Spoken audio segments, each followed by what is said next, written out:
เราตั้งจิตเมืองนนท์หรือว่าเจะพอสายคอนเทนต์ของเราตอนนี้ก็ได้เป็นกระแสดราม่าโบยมากวันนี้เราเจ้าตัวก็ได้โพสต์ในฝ่ายส่วนตัวว่าคุณเอาเปรียบผมได้แต่คุณไม่สามารถทำลายคุณค่าในตัวของผมได้ผมก็ไม่รู้ว่าบางทั้งซื้อถึงใครหรือว่าไม่ถึงใครแต่บางทั้งมีอะไรในใจแน่นอนผมเชื่ออย่างนั้นปกก่อนหน้านี้1 วันบางทั้งก็ได้โพสต์ในฝ่ายส่วนตัวว่าถ้าเขาเลือกชกมวยวันไหนเขาจะออกมาอธิบายตั้งแต่ต้นจนจบเลยว่าเขาเจออะไรมามั่งเขาผ่านอะไรมามั่งแต่ผมเชื่อว่าบางทั้งมีอะไรในใจแน่นอนแค่ว่าตอนนี้เขาพูดไม่ได้ FC แฟนคลับเราตั้งก็รอติดตามต่อไป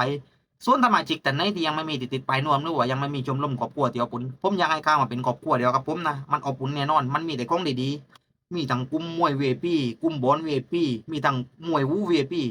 ของดีทั้งนั้นแถมมีแต่กูรูเก่งๆชั้นนำของประเทศผมบอกไว้เลยผมไม่อยากให้เชื่อแต่ผมอยากให้มาลองว่าที่ผมพูดมันจริงไหมแถมสปอนเซอร์บิ๊กโบ๊ทใจปั๊มใจป๋าการเงินมันคงปลอดภัยตัวหาบิ๊กโบ๊ทได้เลย24 ชั่วโมงติดขัดปัญหาตรงไหน